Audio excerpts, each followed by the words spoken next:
Hi, my name's Phil. I like talking about politics, and in this video I'd like to discuss the reports that some Tory MPs are concerned that Liz Truss is about to create a lot of open goals for Labour with a whirlwind of policy announcements this week and little that will be popular with voters.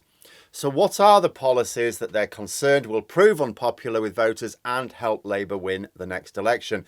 But first, if you'd like to be notified of daily news and politics, please subscribe to the channel and click the bell notification icon.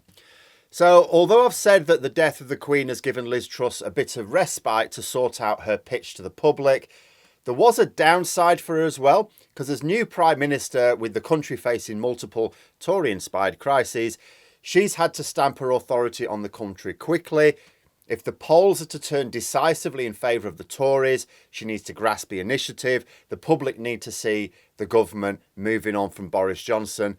That meant Truss had to make a series of policy announcements to herald the start of her administration, and she didn't have long. Labour have their party conference season this weekend. Yes, some boneheads are intent on completely wrecking it, but there will be policy announcements and those will filter through to the public. There will be spotlights on the more disastrous records and policies of the Conservative government, and some of that should filter through to the public. Truss needs to steal the initiative before Labour get to the public first, and the media have a sneak preview of some of the policies to be announced this week before Labour's conference. But put it this way, they do not seem designed to appeal to target voters. Now, you could get away with that in light of the various emergencies the country is facing if she were about to embark on a series of maybe initially unpopular policies that would nonetheless address a lot of the very genuine problems. And in a year or two, you could point to the public and say, look, you know, I sorted it out. It worked. But this isn't the case either. So let's go through some. First of all, removing the cap on bankers' bonuses. This was brought in by Labour to avoid the incredibly reckless behaviour on the part of bankers like literally Rishi Sunak, who 15 years ago were taking huge risks with other people's money in the pursuit of massive bonuses. When they succeeded, safe in the knowledge that it was someone else who'd pick up the pieces when they didn't. And in the event, it was the government and basically us that did that. It was a measure designed to avoid another financial crash, basically. Removing that bonus cap is not popular with the public. It raises the spectre of another financial crash, which no one wants. It does nothing to help ordinary people. I saw a report in the Times quoting what they called a government source saying that it was insane and a gift to Labour. They explained that it was not going to be good to urge pay restraint for ordinary voters whilst uncapping bankers' bonuses. Remember, those bonuses are capped at double their salary. A lot of people would think, well, that's still quite a generous bonus, isn't it? This is open goal for Labour number one. Open goal number two would be the £30 billion worth of tax cuts amongst other spending promises, because they only help the poor. You know, being fair, it would be hard to criticise Truss for scrapping the national insurance rise, because the Tory party manifesto explicitly promised not to increase national insurance. Then Johnson broke this manifesto promise. So Truss could argue that she's just trying to stick to her word, as she campaigned on the manifesto promise as well, and no one's making such a big deal of that. Mind you, if she wants to make the argument that she's just sticking to the manifesto, shouldn't she reverse all the levelling up cuts that Johnson made as well? I don't think she's going to be doing that. But scrapping the rise in corporation tax, that's different. You know, this, coupled with the reversal of the national insurance rise, is believed to cost £30 billion. Well, this is going to be unpopular as well. During a cost of living crisis, Truss is going to spend £30 billion, not on helping people who are struggling with the cost of living, on tax cuts that, by her own admission, will only help the rich. They're not there to help the poor. She said that. The people who aren't struggling with the cost of living right now are the ones getting government attention. And Liz Truss openly said in an interview that it's right that the government pays more attention to those people who are not struggling. And this is part of the spending plans, which are double trouble, because Truss is breaking the government's own fiscal rules to deliver it. So she's telling ordinary voters that they're going to face a higher tax burden later on as a result of increasing the national debt, just so that rich people pay a bit less tax. That Labour can paint the Tories as fiscally incompetent because they're going to break their own fiscal rules, and interested only in helping the rich, because they're saying so, at the same time. I mean, there'll be some of you thinking, well, this is how they've been since they took over in 2010. There's nothing changed here. Sure, but the public didn't see that. Now it'll be much easier to point it out. Even Tories are not impressed with this behaviour. There was another good quote in The Guardian this time. An unnamed former minister was apparently asked if they think the new Chancellor, Kwasi Kwarteng, is secretly working for Labour. They said that they disagreed with this because there's nothing secret about it. Open goal number 3 is removing the green levies. Climate change may not be as high on the public's agenda as it really ought to be, considering the perilous position we find ourselves in.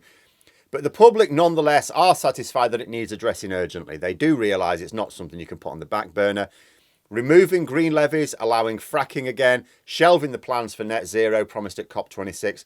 All of these measures will be unpopular with swing voters. And Labour know it as well. They kick off their party conference season this weekend. And the slogan that's just been announced for it is Fairer, Greener Future. An effective political slogan is one that speaks to key target voters.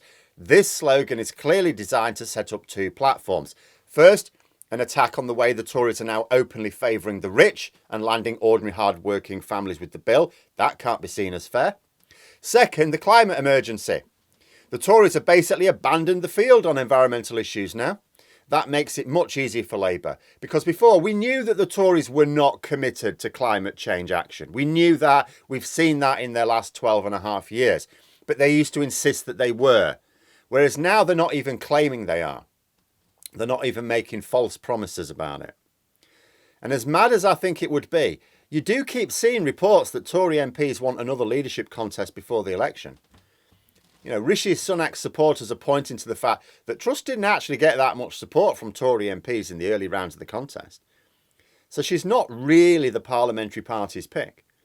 Obviously, Boris Johnson's allies want to see Truss crash and burn as well, so that he can throw his hat back into the ring and still be the Prime Minister who takes them into the next election.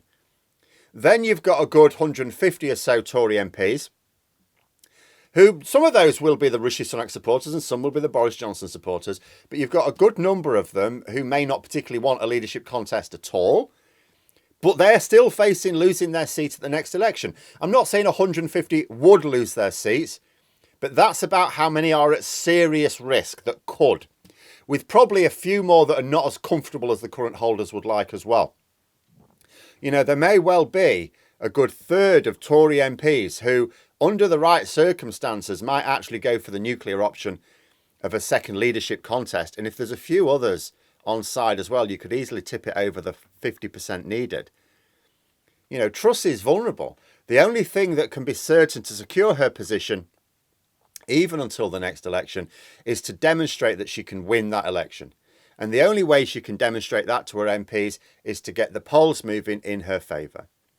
Labour have a 10-point lead in the polls right now. That's not only according to the more reliable pollsters, but the average across all national pollsters. That is the consistent view at the moment, As the leader head-to-head, you know, when you're comparing who... Because a lot of the public do treat it as a presidential election. They do sort of vote for the leader. Who do the public prefer? Even the ultra-Tory, Truss-supporting Daily Express had to report recently that voters prefer Starmer to Truss. So she has to get both of those polls moving in her favour, or she will always be in the shadow of the sword of Damocles. But what's she doing? Well, she's promising economic growth, but she's announcing policies that don't do anything to grow the economy. She's promising to win the next election, but she's announcing policies that are deeply unpopular with target voters. Now, she could get away with that if she were also announcing policies that would be popular and more newsworthy to distract voters from the unpopular ones. But she's got nothing. This Thursday, her deputy and the new Health Secretary, Theresa Coffey, is going to announce her plan to deal with health and social care. Now, this is a big issue for voters. This is an opportunity. But I don't think they're going to take it. It's hard to see how Coffey is realistically going to announce anything that will yield the sort of results people want.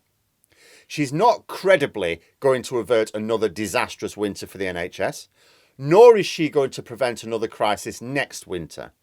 Right now, Truss is winning over neither voters nor even her own MPs. She hasn't even attempted to hold her party together with a balanced cabinet. It's almost exclusively from the far right wing of the party, which means the rest of them are outside cabinet and therefore owe her no loyalty. She is risking fault lines developing much earlier than should be the case. Realistically, she should be safe all the way to the next election. It'd be madness to have another leadership contest. But she should certainly be safe until next summer. MPs should certainly be giving her a year, at least. But if she's not careful, she could lose her support before the winter's out. That doesn't mean to say a leadership contest next spring, but you get to a certain point where the authority is shot and then it's just a slow bleed, like it was for Johnson. Johnson lost his authority last December. It took until this summer before they actually got rid of him, but it was just a slow bleed for the first half of the year. But those are my thoughts. Let me know yours in the comments below. Hope you found the video interesting. If you did, please click the like button if you'd like to support the channel further, the join button for memberships, and until next time, I'll see you later.